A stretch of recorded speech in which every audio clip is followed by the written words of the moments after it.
E aí galera, aqui é o Casal Geek, aqui é a Lohana. E aqui é o Matheus. E hoje nós vamos estar aqui falando sobre o livro Loki, Onde Mora a Trapaça, da autora Mackenzie Lee e da editora Excelsior. Isso. Excelsior, se quiser patrocinar a gente. Tem bastante. A gente pode trazer até tantos aqui que a gente também tem. A gente tem vários, a gente tá colecionando livros da Excelsior. Esse livro aqui, ele, antes, para deixar bem claro, ele não se passa no universo regular da Marvel, nos quadrinhos 616. Ou da série ou que da a gente série tá também, vendo, que é no CM, né? A Terra 1999999. Meu Deus. Um monte de 9 mesmo. É 199.999. Mais fácil de gravar. Mas então, ele se passa na Terra número 747, que é uma realidade alternativa, obviamente. Aqui a gente vê um universo, né? Onde o Loki e o Thor são versões mais novas dele, né? Ele vai contando ali, vai abordando esse período da vida do Loki. Desde mais novo até a idade adulta. Isso. Acho que os dados importantes para vocês saberem em relação ao livro, que eu vou fazer tipo um comparativo aqui um pouco com a série, vou fazer uma análise mais baseada assim na história do livro e da série, porque o personagem, tanto do livro quanto da série, tem a mesma essência, basicamente. Sim, tá. Não tem muita diferença. Eu não achei muita diferença. Então, o primeiro fato que eu acho importante abordar, no momento em que Odin, ele olha no espelho do olho de Deus, que é um espelho que ele transmite visões assim do futuro de Asgard, e eles estão sempre consultando o espelho para poder saber se vai acontecer o Ragnarok, o que vai acontecer, e aí ele vê o Loki liderando um exército de mortos-vivos. Que é mais comum, né? Sempre vê o Loki liderando vários exércitos sim. nos ataques dele, como foi o próprio filme, né, dos Vingadores, que ele tava com exércitos de Chitauri e tal, é bem característico do Loki isso. E aí ele vê isso quando o Loki ele ainda é pequeno. O Odin ele começa a nutrir um certo preconceito pelo Loki, porque é como se ele fosse o filho que fosse se rebelar. Então ele, com o passar dos anos, fica nutrindo esse preconceito pelo Loki e começa a desprezar ele, ser muito ignorante, até pelo medo que o Odin tem dos poderes do Loki, do que pode fazer até com Asgard. E esse medo gera uma certa ignorância, né? É interessante que assim, é sempre, quase todos, a gente tá falando aqui desse universo, né, que se passa o livro, mas quase todos os universos do Loki, é exatamente isso que acontece. O fato de você menosprezar o Loki, de você jogar o Loki, deixar o Loki de escanteio, acaba levando ele a se tornar um vilão, né? Ele é isso. Porque são as próprias pessoas que estão ali convivendo com ele que acabam fazendo com que ele torne esse caminho. Tá que na mitologia nórdica fala que o Loki, ele é o caos necessário, né? Mas assim, são as próprias pessoas que acabam fazendo isso, não é o Loki. Tanto que na série, né, que a gente tá assistindo agora, a gente viu que o tempo todo tenta mostrar um Loki que se ele tivesse ouvido outras coisas, se outras pessoas tivessem falado mensagens mais positivas pra ele, não é à toa que ele se tornaria outra pessoa. Não é à toa que na série, nesse último episódio, gente, spoiler. Spoiler. Spoiler da série. Episódio 4, se vocês não assistiram o episódio 4, assistam. Se bem que acho que ninguém vai entender nada se eu falar aqui, se você não ver. Então, mas a Sif, ele fica dando um loop temporal, né, com a Sif brigando, porque ele cortou o cabelo dela. Ela fala, tu acha isso engraçado? Ela começa a insultar ele de todas as formas. Só que ele até fala, né, que ele faz o que faz pra não ser abandonado, pra não ficar sozinho. Então, ele tem fala, eu sou narcisista, ele fala isso. Ele tem esse papel de vilão para as pessoas conseguirem enxergar ele, porque quando ele tenta ser heróico, essas coisas que no livro ele tenta o tempo todo mostrar pro pai que ele pode ser um herói, que ele pode ser um rei, só que o pai sempre despreza ele por causa dessa visão que ele teve, então ele ficou totalmente preso a essa visão, que é péssimo, né? Porque é o que ele disse, faz o Loki ir exatamente para esse caminho. Quando eu tava lendo o livro, eu fiquei tipo, cara, para, o que tu tá fazendo? Tá fazendo ele ir justamente pra boca do leão. É sempre assim. Eles têm a chance de mudar ali o destino do Loki, mas sempre as pessoas empurram ele cada vez mais pro lado vilanesco. E aí é exatamente isso. Ele se torna vilão pra ser enxergado. Sim. Porque se ele não for vilão, ele não é nada. Basicamente. Essa questão que você tá falando aí, dele não ser vilão nem nada, do abandono, né? Desse medo de ficar sozinho, de precisar pertencer a algo, faz com que ele nas HQs, foi revelado pela Marvel, que ele volta no tempo, né, transforma o pai do Odin, né, o Bor, em uma estátua de gelo para que ele fosse adotado pelo Odin, né, quando ele era criança, que foi numa guerra lá que estava tendo com os gigantes do gelo, com o Laufey e tal, né, o Odin, ele mata o Laufey e adota o Loki. Só que tudo isso que aconteceu foi porque o Loki do futuro voltou e interveio dessa forma, porque ele precisava ali daquele reconhecimento, ele precisava ir para Asgard e tal, e que os gigantes do gelo, eles eram, né, sempre foram ali dentro da cultura nórdica ali, desprezados, né, não tava... E ele não queria ser desprezado, ao contrário. Ele queria pertencer a algum lugar, ele queria ser alguém, ele queria ser diferente. Sim. Basicamente o livro, a série, o tempo todo ele tentando mudar esse destino dele. E a gente não sabe, né, se o Loki ele é filho mesmo de Odin ou não nesse livro. Não é especificado, esse assunto ele nem é citado. Então eu não sei se nesse universo ele chega a ser. Em relação aos poderes do Loki no livro, ele aprende a usar os poderes muito tarde. Porque é aquilo, o pai dele, o Odin, ele tinha um preconceito muito grande com o filho por causa da visão. E nisso, acabava tendo medo dos poderes do Loki. E aí não ensinava, proibia todo mundo de ensinar os poderes a ele. Só que a mãe, meio que ali escondida, ensinou os poderes pro Loki. Só que o Loki, ele já era jovem adulto. Então, ele ainda era muito fraco, porque ele quase não tinha aprendido nada.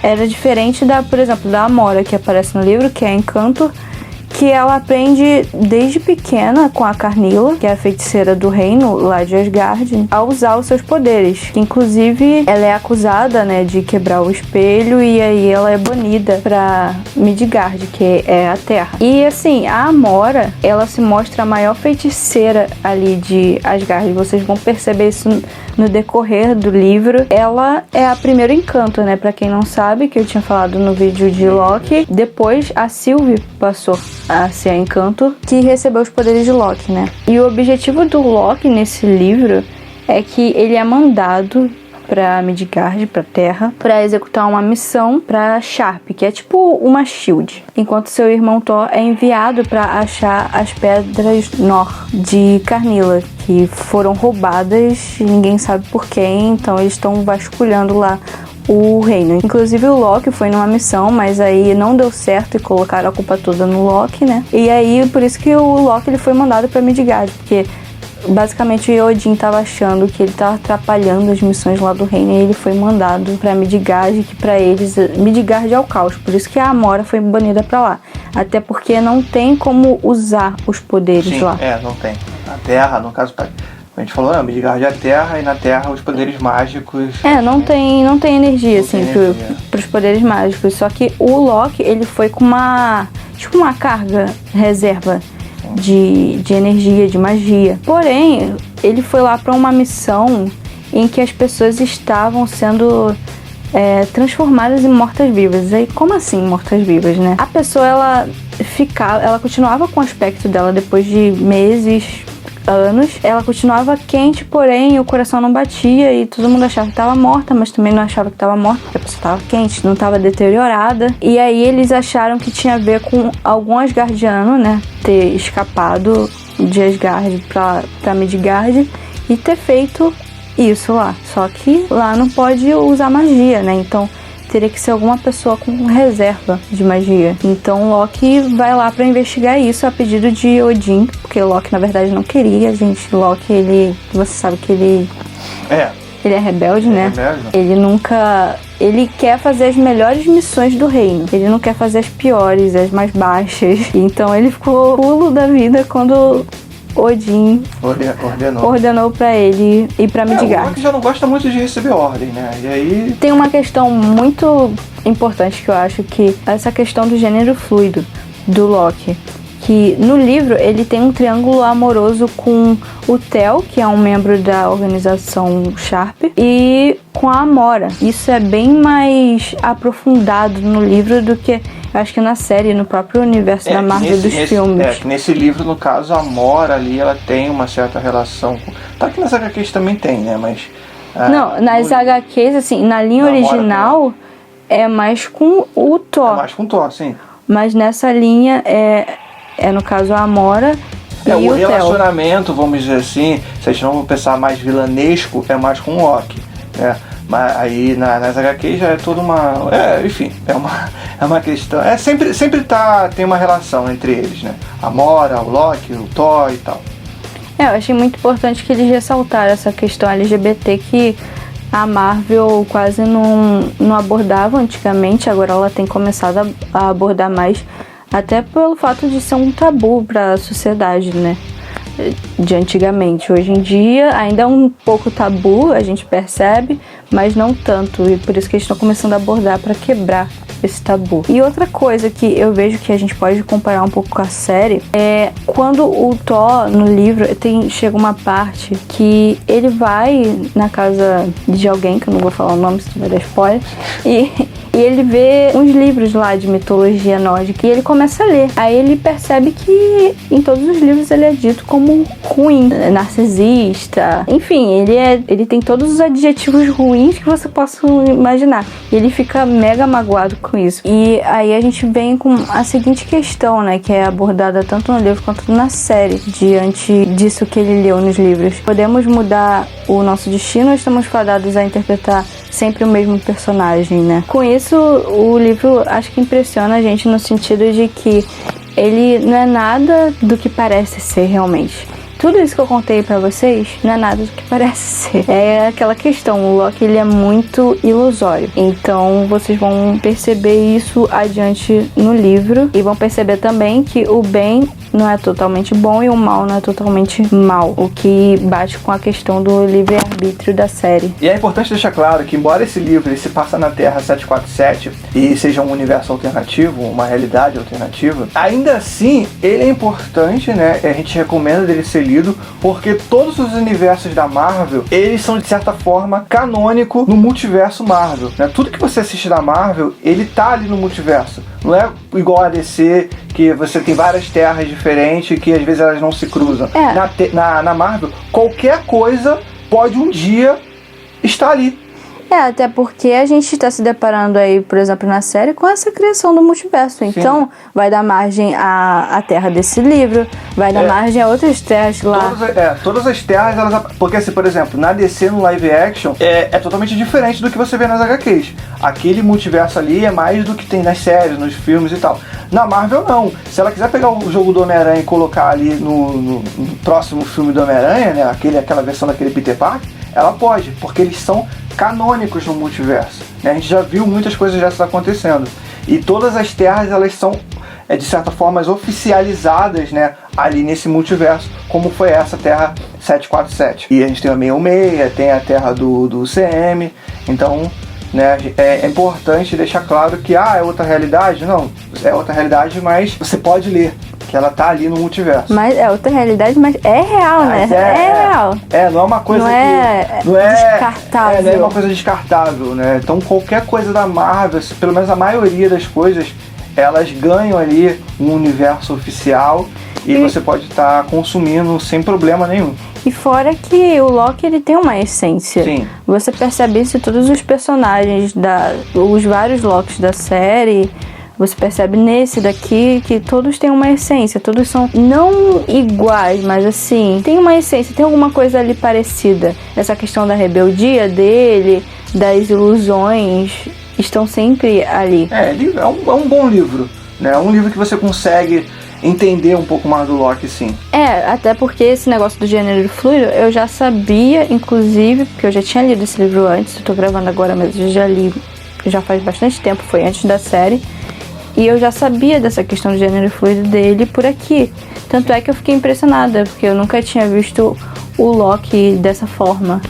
Na verdade, o Loki nunca foi apresentado pra gente dessa forma, está sendo apresentado agora. Então é isso, pessoal.